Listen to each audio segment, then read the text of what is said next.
This is the Tech Support Guy Show, episode 50 for December 11th, 2011. Tesla Uncensored.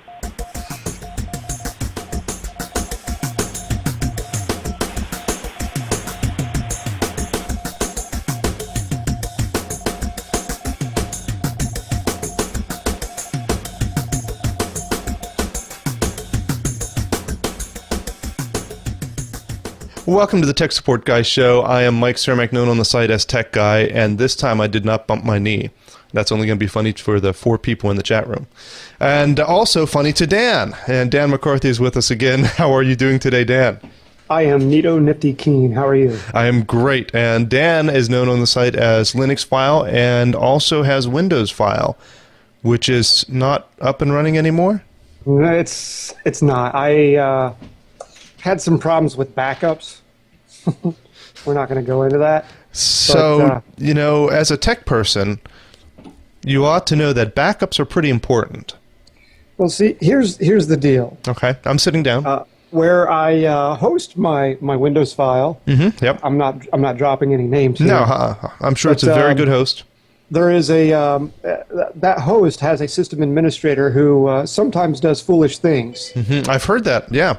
So he was in doing some foolish things in his own backup directory, and he dropped the database that was used unknowingly for his Windows File domain. And he did not realize that until backups were out of rotation. So no more Windows File. Yeah, the backups are maintained, I should mention. We have a daily backup and a weekly backup and a monthly backup, and then off-site rotation. And so Yeah. Are you telling me that it took you over a month to realize that the site was down? So yeah, I was doing a favor to the guy that hosts my domain because he said that my site was taking up too much data. Mm-hmm, that sounds about right. And this was a while back, not the most recent, you're a data hog, but this was a few months ago. And so in doing that, I cleaned up what I thought was a unused database. And it wasn't unused, and I did not check any of my sites as I was doing this. And then I was going to go post a new article to Windows File, and went there, and it was gone. And that was beyond the rotation period. So the answer to my question is yes. Yes. You really didn't look at your site for over a month to realize that it was gone. That's right. Okay. That's right. I just want to, I'm not trying to pour salt into the wound. I'm just laughing at you. In all seriousness, though, that backup, you probably could get an old backup off of one of the old rotations, one of the old externals.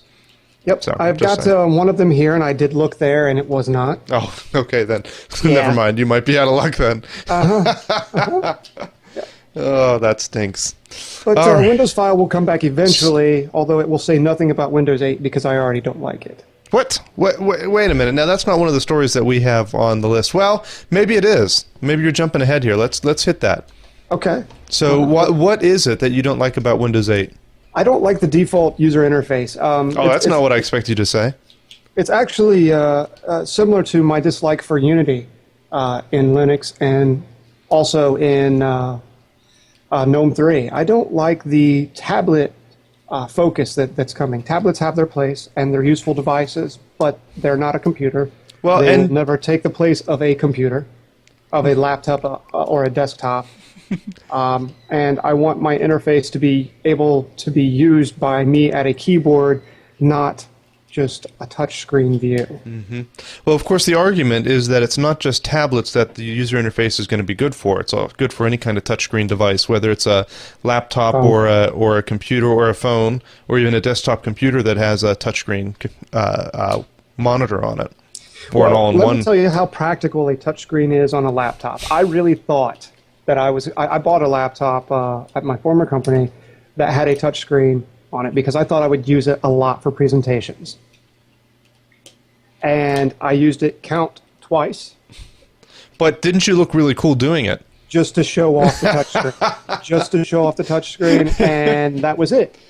It was not practical for use on a laptop. Right. Touchscreens are fun. They're nice on tablets, on phones, but I need a little more power than you can get in a tablet or a phone right now. Yeah. Yeah, I don't know. I'm not sure how I feel about it. I think I need to actually sit down and use it. But I agree with you that on a day-to-day basis, I can't see myself reaching up and touching the screen to open applications and do other things. It's different on a tablet where you have to use that interaction. But on a tablet, of course, that's more of a device to receive media. You browse the web on it, you read the news, you don't send emails, you don't compose blog posts, you don't do those sort of things on tablets. Yeah, you can, but you don't. Yeah, and again, I want to state that my problem with Windows 8 is the default user interface. You can go back to a fallback mode, if you will, and Unity and GNOME also have a 2D, if you will, interface, but I was really impressed with Windows 7 and Windows 8 targeting tablets. What's wrong if you forget about the fact that it's really convenient for touchscreens? If you imagine just using with a mouse, what's wrong with the Windows 8 interface, even just using a mouse? I could see an argument for it because in reality, most people use 3 programs on their computer. Maybe 5. So yeah. I could see the use of having those main programs up there with an update box so it shows your latest, emails or your calendar items or your Facebook or whatever in this format that Windows 8 is adopting. I can see that as functional and useful for your average user. I could see it making your job easier or less demand for your job because mom, dad, and grandpa can now find their applications by looking on the screen at one of the big blocks that are there for them to choose. And I like the fact that the big blocks are not just launcher icons. They actually contain information in them too. Yeah, yep. Widgets have been around for a very long time, and widgets on the desktop are very useful. And in fact, if someone wants to see what a desktop environment should be like, they should check out the latest KDE. KDE has it down. I really like that interface. The widgets that you can see on the desktop are pretty banging, but you still have access to everything that you need to actually be productive. All right, so the other thing that might be wrong with Windows 8, the thing that I thought you were going to bring up is an article that was just sent to us in the chat room here by, who sent this? Was this Mike? Yeah, Ecom in the chat room posted this link, I think for Dan specifically. I think he had him in mind when he posted this. And the title of this article is Windows 8 apps can be deleted remotely by Microsoft. Yeah, I saw the title of this and just kind of turned red in the face. Yeah. Now, in their defense, mobile operating systems have had this capability for a very long time. Apple has the ability to remove applications off of your phone and has done it on rare occasion. I believe Google even has that ability on Android phones. I don't know that they can. They can take them from the market, but I don't think they have the capability to remove. There's a slight chance that I made that up, but I believe they can. But in any event, it's not unheard of. I'm trying to think of other. I don't know if Palm had that ability or not, but the idea in those circumstances is that they do it if it's a malicious application. So if somehow a malicious application or code gets into the Apple iStore and you download it and it installs onto your phone, once Apple finds out, they have the ability of going out and removing it afterwards. The other thing was the Kindle. The Kindle, Amazon has the ability to remove books off of your Kindle, and they actually had a circumstance to do that once where someone who was not authorized by the publisher to publish an ebook did publish it, and it was downloaded onto Kindles, and then Amazon went back and refunded people but removed that book from their Kindle. Correct me if I'm wrong, Mike. Apple has made use of the remote removal of applications. Yeah, I believe they have on rare occasion. Yep. As a general rule, I don't want anyone in my machine unless I ask them to come into my machine. Well, and they say here, though, they say, in cases where your security is at risk or we're required to do so for legal reasons, you may not be able to run apps or access content that you previously accessed or purchased a license for. So there's the rub, right? So for legal reasons, once you open up that door, it can be used for whatever legal reason. So if they can get remote access to remove an application, what other remote access do they have? And because that door is there, and the Department of Justice decides that you're, some kind of security threat, they can misuse that for something else. No, no door into my computer whatsoever. Get out. So how long will it take for someone to write an application for Windows 8 that will disable this capability in one way or another? Even if it's in the core of Windows 8, surely that information is being sent to your computer through some port over the internet or through some host that a firewall could block or something. Yeah, I expect that a third-party firewall would be able to block the content or the access, but you know that whatever Microsoft is calling their security suite, Security Essentials or whatever it is, it's not going to allow you to block that. That's true. And what they would do, if they were wise, what they would do is not have you be able to just block that. That would also be where Windows updates come from or something, that you wouldn't be able to easily block it. Or in doing so, you'd be blocking other things that you wouldn't want to. Now, with Windows 8, Microsoft is trying to join the App Store party. So they're trying to digitally deliver content or applications as opposed to you going to a store, buying a CD, installing the software from CD. They're trying to get you to basically download from them, and thereby hopefully mitigating any piracy that happens.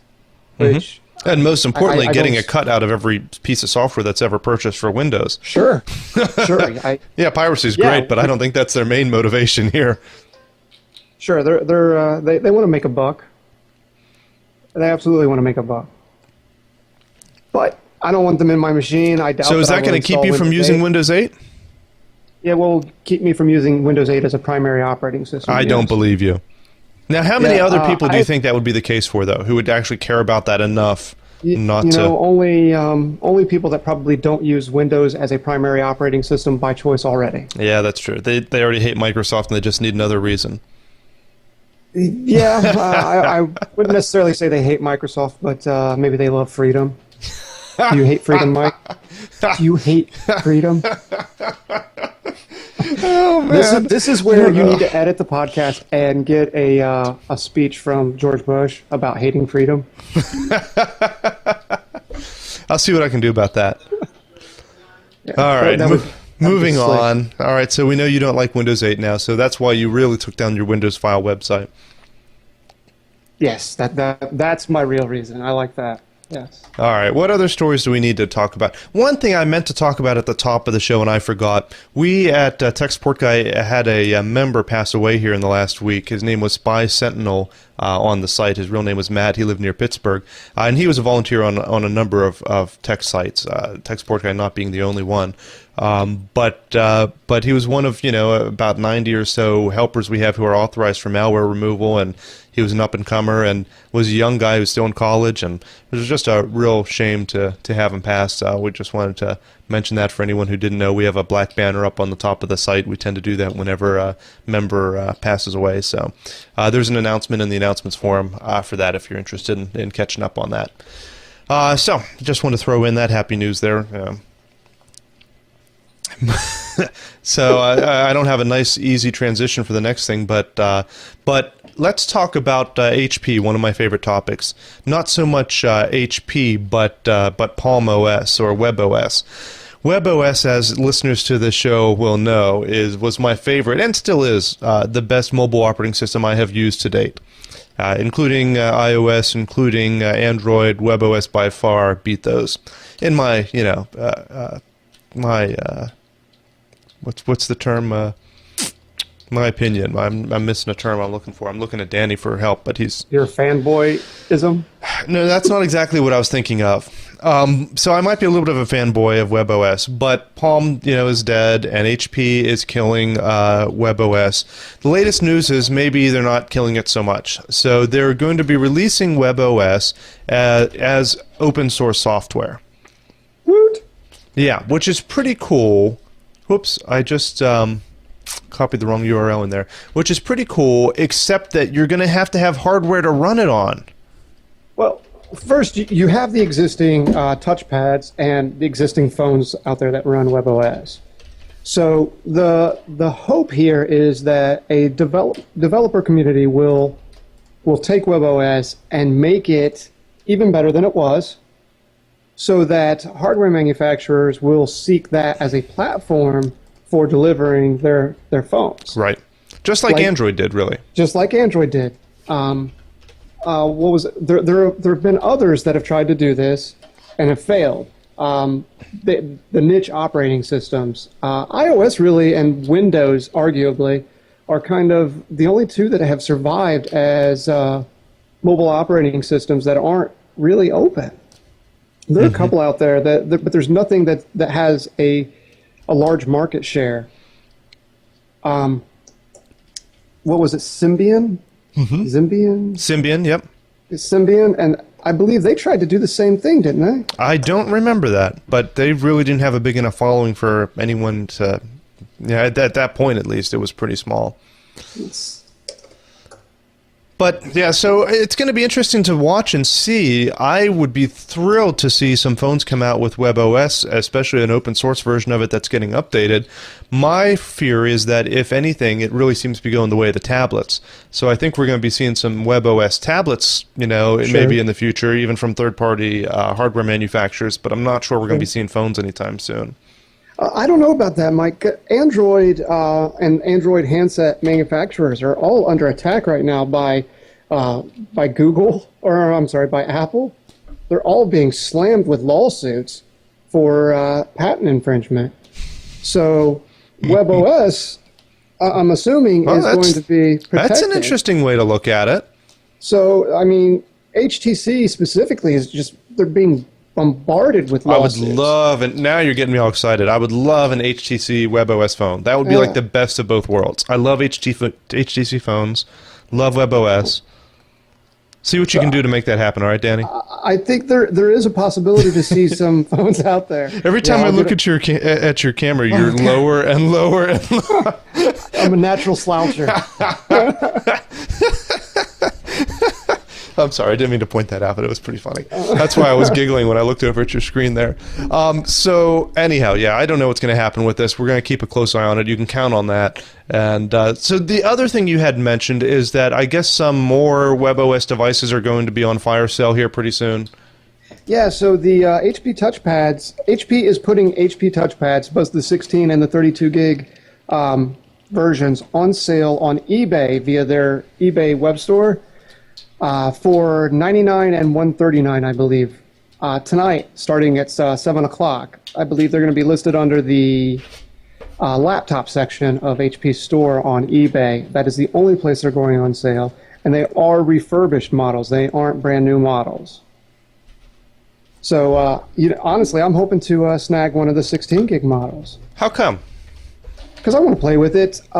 There have already been cases where Ubuntu has been installed on the HP touchpad. So this has been. I guess it's only $100 or $150. Exactly, $100 touchpad. But my concern is that there's not going to be. Well, of course, maybe there will be now. The concern would be: are there going to be apps for the thing? Can you actually do stuff with it other than surf the web? Well, see, if I install Linux on it, yes. Or if webOS continues to get developed as an open source. Or if webOS continues to get developed. Which would be pretty hot. Yes, I agree. I think it would be exciting. I'm not a fanboy like Mike is, but... I'm not a fanboy. It's just that I love everything Palm does. Yeah. you love Palm nuts? What? Is that what you said? No, I said I'm not a fanboy. I just love everything that Palm does. Palm does. Gotcha. Okay. Yeah, I think you were somewhere else. Yeah, I must have been. Honestly, I've had Palm phones in the past, and I have liked them. Yeah. At their time, they were pretty awesome, but then they fell asleep at the wheel, and they were just too comfortable and stopped improving, stopped innovating. So was BlackBerry. Yep, exactly the same thing. Yep. Exactly the same thing. They just get too comfortable and stop innovating. Sure. Make it easy for competitors. And Microsoft did that too with their Windows mobile operating system. Which is why they're now going to Windows 8 and making it all different. Right. So yes, they're trying to bring everything all together into a single operating system. Woo-hoo. I think that's a great idea. Yeah, it can't fail. Oh, the sarcasm is thick here. So, moving right along. You got anything else on that, or you good? No, I'm all good. Right. So the biggest story, the most important story, is that .xxx domains are now for sale. You know, I'm going to go buy one right now. I was concerned of whether or not you already bought, linuxfile.xxx and windowsfile.xxx, because the push has been that apparently big brands want to buy their whatever .xxx just to prevent someone from using it. I think it was the University of Michigan has already done so. So do I need to buy techguy.xxx? I think you probably should. Otherwise, you're going to get some misdirection, and you'll probably get complaints like me dropping F-bombs on our podcast. That's true. I do get complaints about that. But I can't imagine how many people will accidentally type in techguy.xxx instead of .org or .com. I'll bet that happens all the time. Yeah, I think it does happen all the time. It does. What are you talking about? I'm serious. Just type in you make any kind of typo. I don't make a triple X typo. I mean, that's what I tell my wife. I accidentally typed in those 3 X's. I didn't mean to type that in. But come on, in reality, it's not like... Right, yeah. Okay, I'll concede that. But if you get it happens. You get one letter off, and it goes to some other domain that has a bunch of advertisements. Sure, one letter off, and who pays more for web real estate than porn? That's true. So the argument whenever they were discussing whether or not they were going to do this .xxx was twofold, really. Several things. But one thing is that some of the pornographers out there were concerned that they were going to be pigeonholed and required to get a .xxx, and that they were no longer going to be allowed on the .com or .org. And I haven't seen anything that would indicate that would or even could happen. I think that's baloney. The other part of it, or maybe at the best they could do, is they could require that for future ones. But the problem, of course, is that the problem if you own a pornography site is that makes it really easy to block. If you have a web block at work or at home or at school or whatever, easily you're going to want to block all .xxx domains, presumably. So it's really easy to block, which is a benefit if you're trying to block and not a benefit if you don't want to be blocked. Listen, I completely understand both sides of that, having children. I don't want my children to be able to go to the library, the public library or their school library, get on a computer and look at porn. I don't want it to happen. Mm-hmm. So I would love for it to be easy for the schools and public library systems to be able to block that content. Absolutely. I understand that the porn industry makes its money off of people going to their sites, but they don't need my minor children doing so. And I think it's in their benefit, public image-wise, to concede a little bit on that. Make it safer for children to browse the web.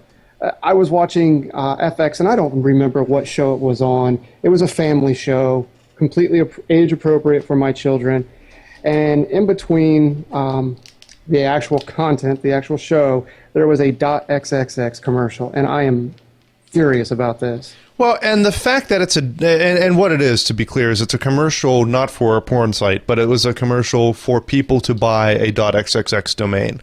Because that is the news story here, is that you can now go out and buy the .xxx domain. So there's, what they call a land grab or whatever, and you go out and you try to grab whatever names you want, while this registration takes place.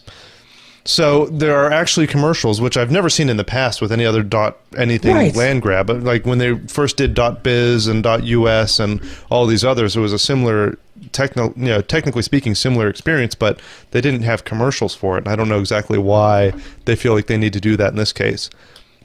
But yeah, and so the problem is not that it's trying to advertise pornography, but that the ads are a little bit racy too. They are. They are. I just posted one in there.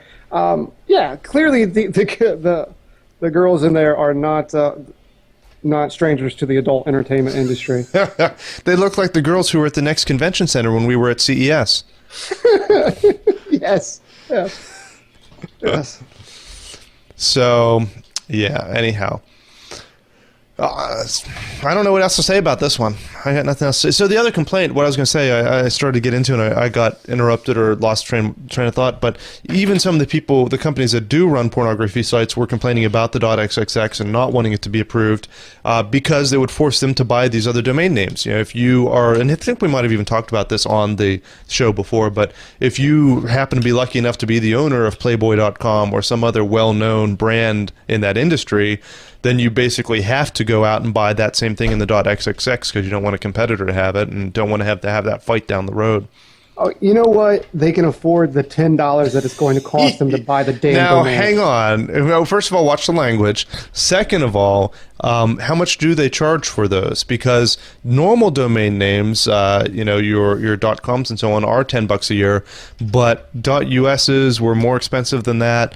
And I don't know what they're charging for. Listen, Mike, they're under XXX. $100. They're under $100. They have to be under $100. So there is plenty of money in the adult entertainment industry that they can afford another domain. So yeah, no matter how much they cost. Exactly. So you are right. They are under $100. I just looked it up. They're $99.99. Yeah. Okay. they I stand corrected. There you go. $99.99. Go get them now. Ugh. Stop whining. So, yeah, I don't know.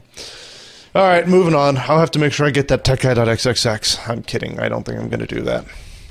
Maybe we could do like never mind. I'm going to stop there. Okay, great. I'm going to stop there. I think you should. I'm going to stop there. Oh, well, it depends on where you go. If you go to register.com, the XXXs are $129 a year. Don't care. Still, it can be it's affordable for the adult entertainment industry. But what about those small mom and pop adult porn sites? They still make enough to pay. I don't know why I'm trying to be devil's advocate here. Yeah. I'm just trying to get under your skin and fight a little bit, but it's not really going anywhere. I'm really upset about this commercial on FX. Now, granted, FX is not necessarily a family channel. Yeah, it's not like it was on PBS or right. Nickelodeon or something. That is just poor taste. Really, I think the problem here really is that you're a bad parent and you shouldn't have been letting your kids watch that to begin with. You're absolutely right. And I am a good judge of who is a bad parent. Cameron's legs. Cameron's legs. Just one leg is broken. Anyhow, moving on. Moving on to things that make Mike happy. We talked about webOS. Now we're going to talk about the Tesla. All right. Yeah. Are you ready for this? Let's hear about it. All right. So for those who don't know, Tesla Motors is a small company that's developing electric cars. Here, I'm going to post a URL into the chat room. And I'll take this opportunity also to mention that you can join the chat room live whenever we're doing this show. Our next show is going to be Sunday, January 8th at 1 p.m. Eastern. And you can find that out and also join the chat and the video live. Pardon me, by going to techguy.tv. I do own that. I don't own the .xxx, but I do own .tv. So to watch the video live and to see past episodes and also to see the show notes, so you can see all the links to the articles we're discussing, just go to techguy.tv. You can also go to the main site, techguy.org, and click on news at the top, and that'll take you to the same place. And also at techguy.org, you can go to tech-related news, where we discuss a lot of other interesting tech-related stories. And get your tech support and all that kind of good stuff. All right, advertisement done. Moving on. So this is Tesla Motors, and they do electric cars, and I just posted a link to their new model. They're known right now for the Roadster. That's the previous model that they have out, and you can go out and buy those. They're a mere, I don't remember, $120,000 or something like that. Something like that. Let me see if I can go in here and pretend like I'm going to buy one. I hope they don't accidentally really charge my car. There's a $10,000 reservation deposit, but they don't tell you how much it actually costs here. It starts at $49,900. Now that's the Model S. Oh, you're right. I'm talking about the Roadster right now. I haven't gotten there just yet. So anyhow, the Roadster is a sports car, though. I mean, it's a two-seater sports car. It goes 0 to 60 in 3.7 seconds. And it's not exactly the car that I need as a family car. I'll put a picture of it up here. That's the Roadster there. You can't tell me that the Model S is a family car. Not only can I, but I will tell you. So the new model coming next year is the Model S. And the Model S is a family car. And Awesome. yeah. And so it is starting at $49,900 after the U.S. federal tax credit. People always ask, with it being an electric car, the range being an issue. They have 3 different battery sizes for it. There's let me see if I can find there. It's like 160 miles or 240 miles or 300 miles, depending on which battery you get. So it has the capability of going up to 300 miles without a charge, and I have to say it's very rare that I need to go more than 300 miles in a day without being able to stop and plug it in somewhere. And it does plug into standard 110 or into 240. Of course, 240 lets it charge faster. Or How long does it take under a 110 for the stock battery or the lowest model? I don't know. charge? For the full charge one, they said it'll take overnight. I would guess that means 8 hours. I think they said 8 hours off of 110. If you have the faster charger, it'll take faster. And there's also an option to do a quick charge on it, which they don't recommend you do any more than once or a week, which allows it to go to 80% in under an hour. But of course, that's not good for the batteries to do consistently, but it's nice that it's an battery option. capacity over time. I'll bet that it would, right? But nice to have that option if you're in a pinch, though. Sure. So anyhow, it's a very, very cool vehicle. I'm going to tell you that it's a family car for several reasons. First of all, as opposed to the other vehicle we were discussing, it is not a 2-seater, but it is a 7-seater. A 7-seater. That's the correct response. Thank you. A 7-seater. I was hoping for that. No. Yeah. No. Yeah. You cannot fit 7 people in this car. You can. Yeah. And so Okay, so 3 in the front, 4 in the back is what they're saying. No, that's not. They have 2 seats in the front. What do you call them? Separated seats. Bucket seats in the front. And then in the back they have the second row is 3 seats and are actually pretty comfortable. I sat in the back and in the front of one of these vehicles, which is why I'm mentioning it now, by the way, is that last week I had the opportunity to go to Princeton, New Jersey and actually sit and play with one of these cars. And so I can speak from experience that I have sat in the back seat, and you can fit 3 adults in there relatively comfortably. I mean, more comfortably than I think you can 3 adults in the back of my current car. So it's not bad. So Dan is sitting over there now saying, well, that's great, Mike, but 3 plus 2 is not 7. Yeah. So have you read how they actually do it? So the rear-facing child seat option and it's an option. Correct. The bucket seats provide a comfortable ride. Yep, I'm going to try and find a picture of them here. I wish I'd taken a picture when I was out there. But I'm reading it, but it does not make sense to me. So there where are these seats go? 2 seats in the back. So you open up the hatch of the back of the vehicle, where your trunk space would be in a normal vehicle, and you can use that as trunk space. But what you can also use it for, if you buy this option, I'll try and put the picture up here. I'll find a better one here in a minute. There's 2 rear-facing seats there, and they're advertised as children's seats because there's not a whole lot of leg room. But honestly, I could fit in there okay. I mean, and I'm 6 foot tall, so I could, I have some legs room issues, but I could fit in there. I wouldn't want to go 100 miles back there for sure. I'm thinking clown car. Yeah. You fit 7 people in there, and it's a clown car. Okay. Now, if it's 2 kids in the back, 3 adults in the middle, I think that you could pretty comfortably get 7 people in there if you're counting 2 of those people as kids. So, okay, all right. First, I want to go back to the price. So, $49,900 after the federal tax credit, which is roughly $7,000. Correct. So you're talking starting price, $56,000. Right. Okay. Now, this is obviously a luxury car. That is the base model. You're right, and this is a luxury car. This is not to compete with the Ford Focus or I'm trying to think of, you know what I'm saying? This is This is to compete with the Cadillacs and the Lexus and those sort of things. Right, sure. BMWs, right, exactly. Right. Okay, I'm still fine with that. So $56,000. Right. How much for the plus 2? Good question. They haven't released those options yet. How much for the middle of the line battery? Because the bottom 10 line battery, how far does it go? What was that 160, I again? believe. I think it's 160 and 160, 230 230, and 300. There you go. And rough numbers, I'm told from the people I spoke to last weekend, rough numbers is that it's $10,000 per upgrade. So the base model is the 160. Yeah, you go to the 230, it's another 10 grand. You want the 300, it's another 10 grand. Rough numbers and unofficial, but that's So the word on the luxury street. and not a commuter car. Not a commuter car? Depends on how far you're commuting. How far do you commute? Roughly 40 miles one way. So that means that easily the base model would get you there and back probably twice. See, I'm guaranteeing you that the 160 miles that they're touting here are on flat, open surfaces. Okay, agreed. Sure, it's going to be very optimistic under best case circumstances. And I am not going over flat, open surfaces. Okay, granted. So suppose that they're half wrong. Then it's still going to get you to work and back with... Barely. Barely. And then I have to, in the parking garage where I park, have to find a 110 outlet. No, you don't. That's my point. You don't. Well, just because so it gets you there and back with half as much to spare. Okay, you're right. I could probably, if I feel like my battery is getting too low, I can stop at a gas station and say, hey, can I borrow your outlet? Well, and of course there are, especially around where you are, around Frederick and DC and so on, there actually are places you can plug into 240 and get recharged.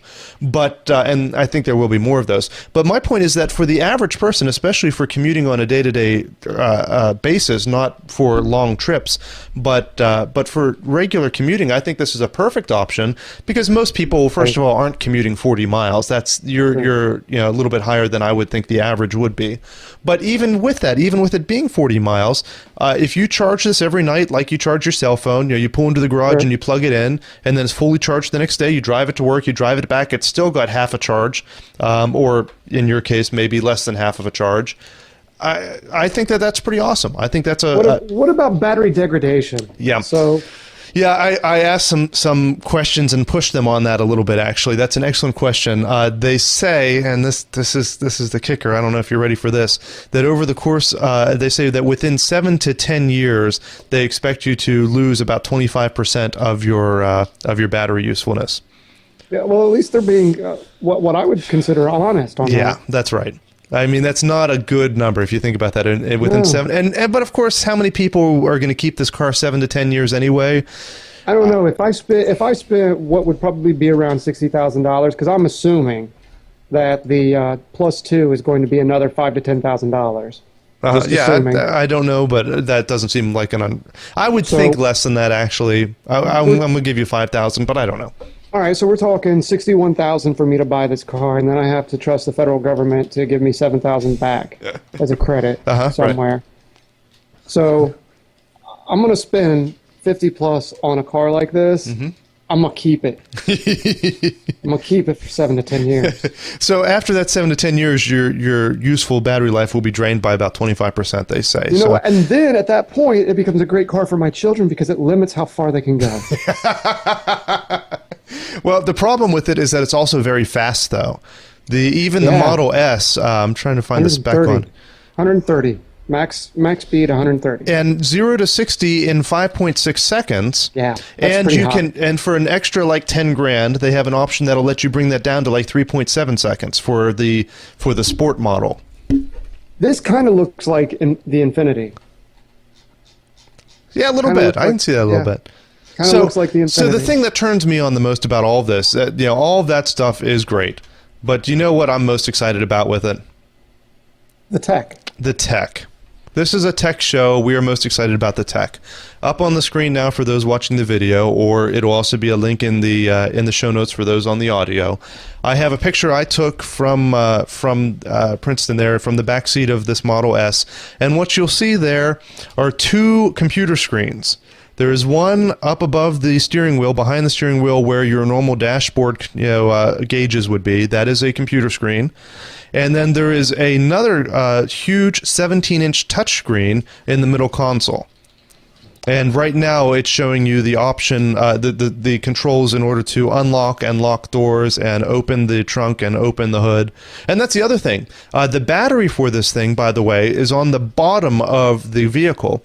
So they have a system in place where if you wanted to replace the battery, or for whatever reason, if there's a problem with it or you needed a quick charge or whatever, you can pull onto one of their special service stations, and it takes 2 minutes for this robot to pull the battery off the bottom of your car and put a new one on it.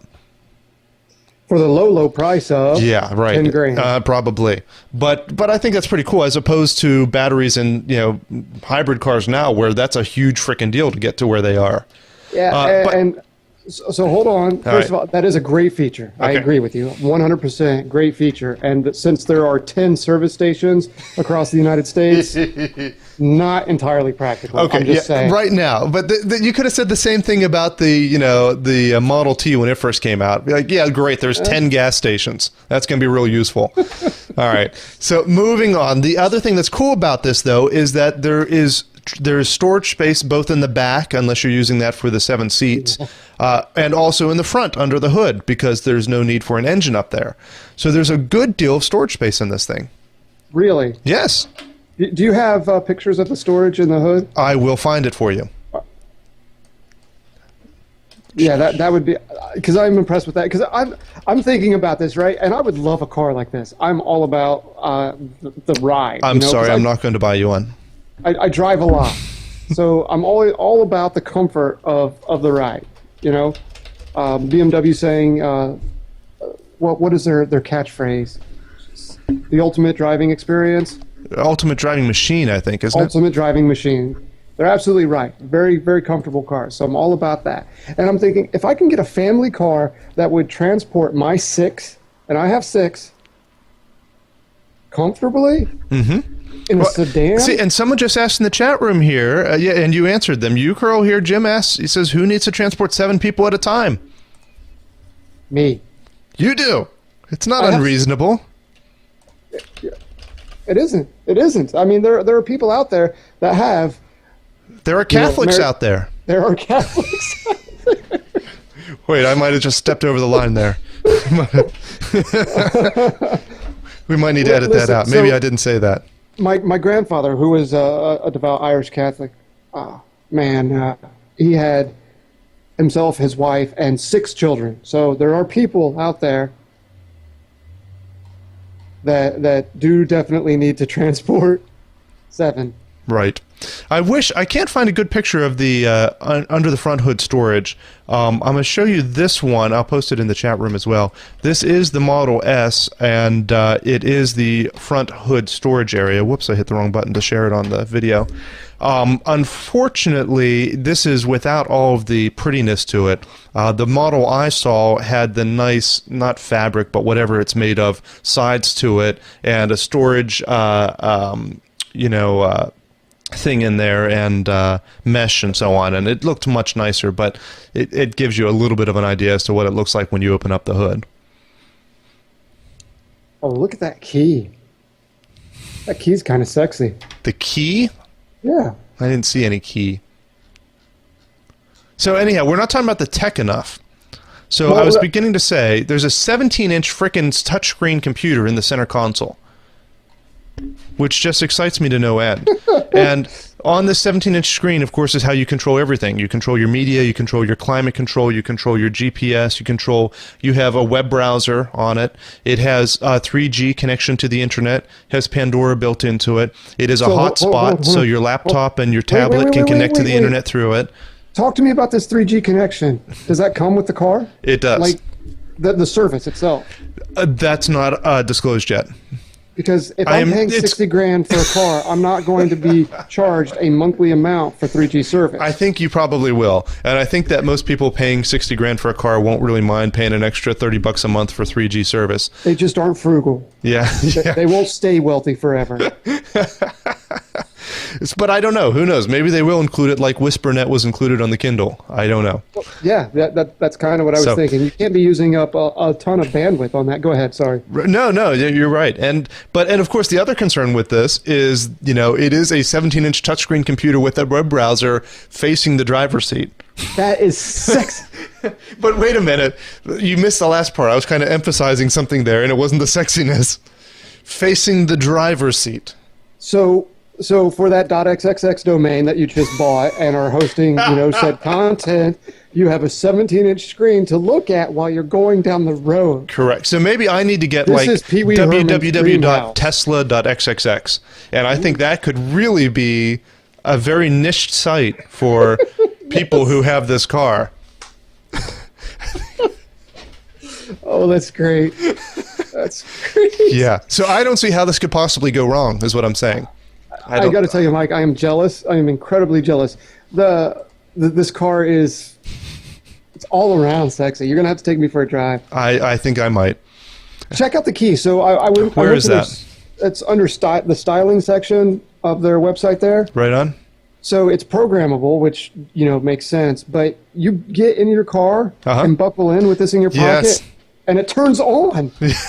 And it automatically adjusts all your stuff. Sure, that makes sense. Cars have had the programmable seats for a while, but the fact that it's keyed to your key, that's awesome. So that you're sitting in there just by proximity. Sit in the driver's seat, buckle up, and all of my comfort settings. I am all about creature comforts. The other cool thing with it is the door handles. Did you read about that? I did not. So every millimeter of the Model S is designed to reduce drag. The door handles are no exception. When not in use, the handles retract into the body, streamlining airflow. When the driver approaches the vehicle with the key, the handles slide out and unlatch using a simple touch. LED lights illuminate the pocket of each handle and the ground below for nighttime visibility. Now see, they have definitely stolen some from Infiniti, because Infiniti has some features like that. Is that right?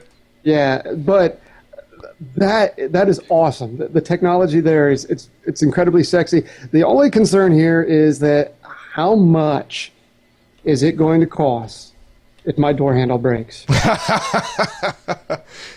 and I'm not a wealthy man. I'm not. If I were to buy a car like this, I would have to know that maintenance on it is going to cost an arm and a leg and my firstborn. Yeah. But the potential to be nickel and dimed if anything goes wrong with it is phenomenal. Well, and as was pointed out in the chat room, this is 60 grand now, or depending on how you have it configured. 50 grand base, but 60 grand in reality.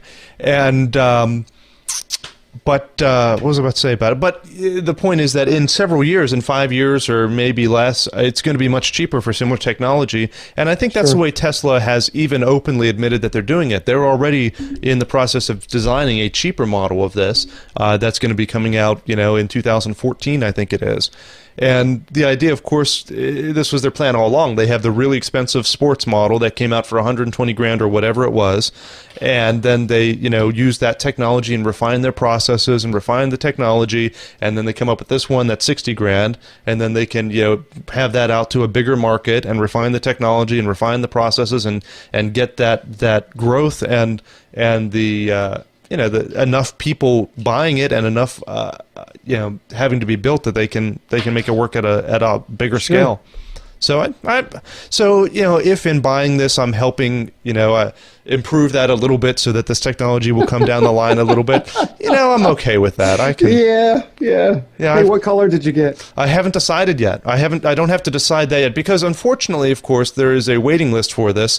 They're going to begin coming out in the summer of next year. They expect mine I'm number 800 and some in line. So they expect mine to come out in the fall of next year. So probably next summer they'll be calling me with all of the options and pricing and colors and all that sort of thing.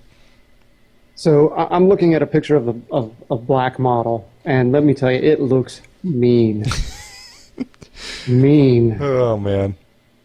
All right. I am definitely jealous.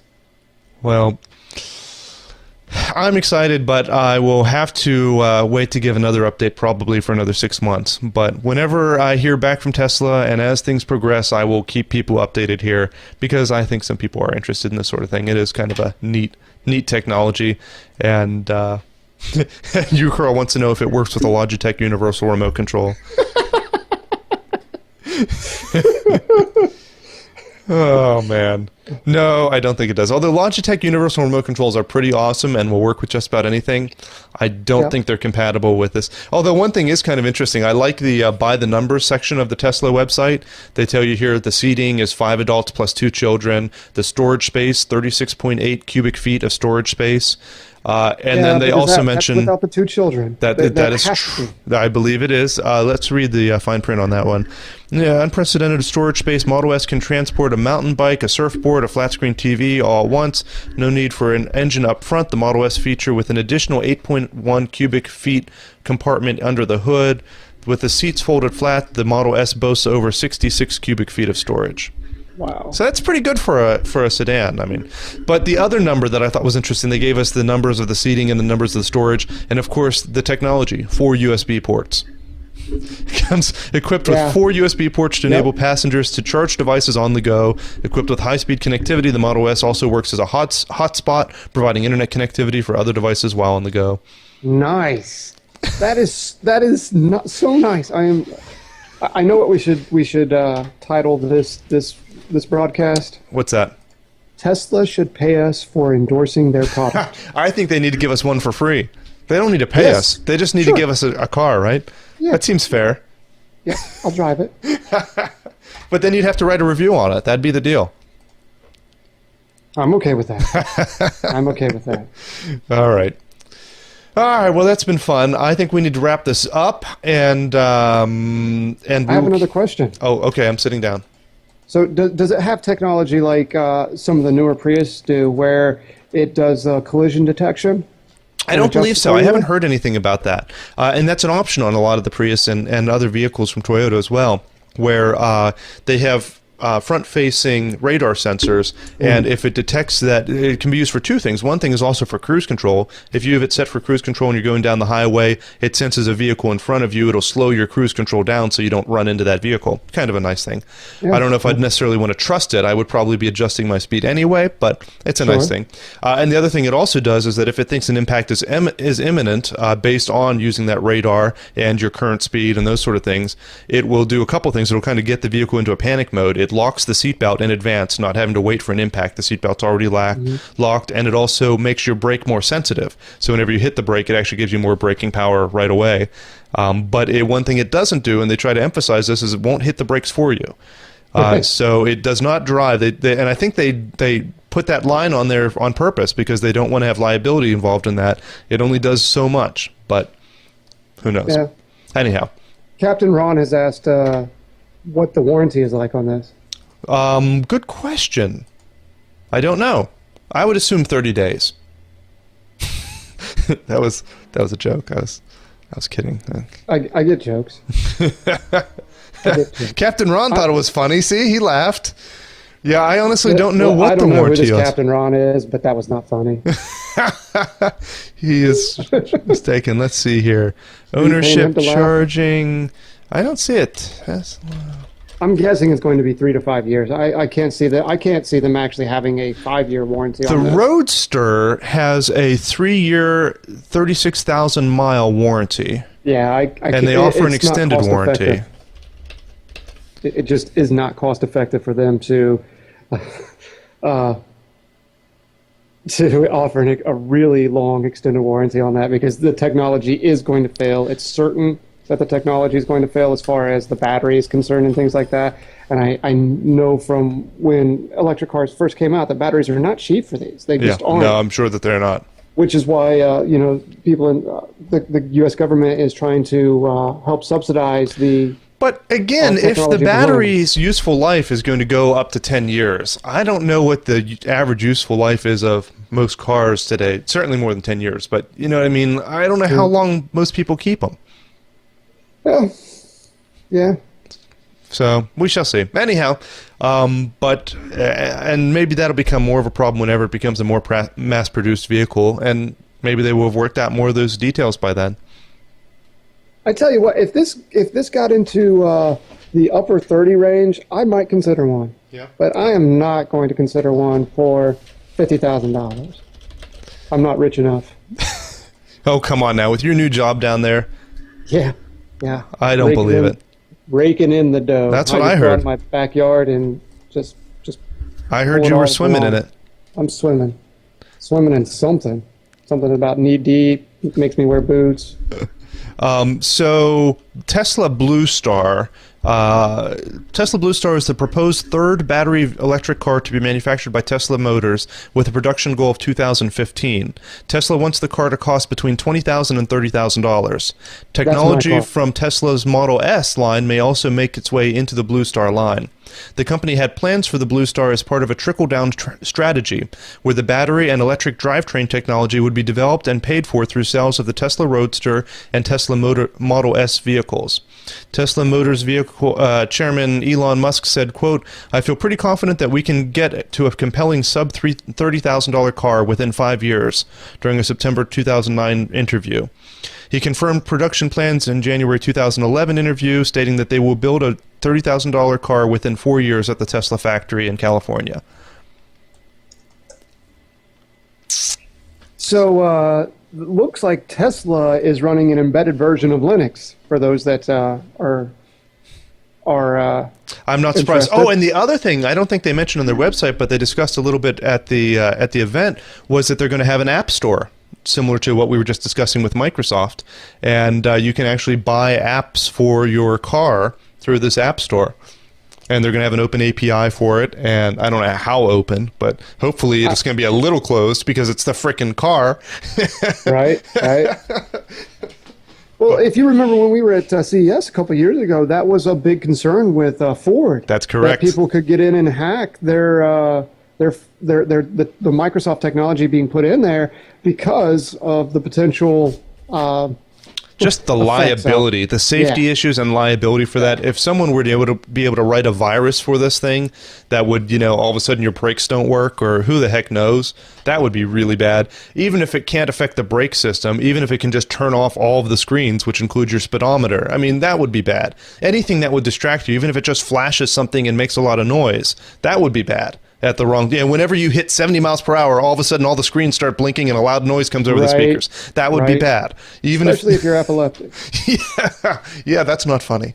So I was being completely serious. I know, so was I. That's why I wasn't laughing. And so obviously you're going to have some fine controls onto that, but it's cool. It's where it's going. All right, moving on. Done with the car for now. We'll talk about it later. Being that this is going to be the last show of the year, and once again, as a reminder, pop quiz. When's our next show? Sometime in January 8th. Hey, that's correct. January 8th at 1 o'clock p.m. Eastern Time. Again, techguy.tv to see that and also to get in at that time. And thanks to the people in the chat room for joining us. But I wanted to end, seeing as this is the last episode of the show, by request from Christmas. Jim. Not so much with the Slayer Christmas, although I will put a link in the show notes for that. Let me make a note so I remember to. Slayer Christmas. I'm going to end with a video from my house, hopefully. We also do the Christmas lights that are synchronized to music, and they've become pretty popular in our neighborhood, and we've become pretty unpopular with our neighbors. So I will include, that was a joke, the neighbors actually are enjoying it and have been great. But I'm going to try and insert a video right about now of the house, and we'll see how that works out. And thank you very much for joining us. We'll see you next time. And thanks to Dan. Dan, do you have anything you want to try and promote, or have people go to a Windows file or any other website that doesn't exist? I get jokes. So you can find me on the forums, the Tech Guy forums, as Linux File. You can find me on Twitter as Linux File. And you can go to linuxfile.org, which I do expect to be adding content in the next couple of weeks.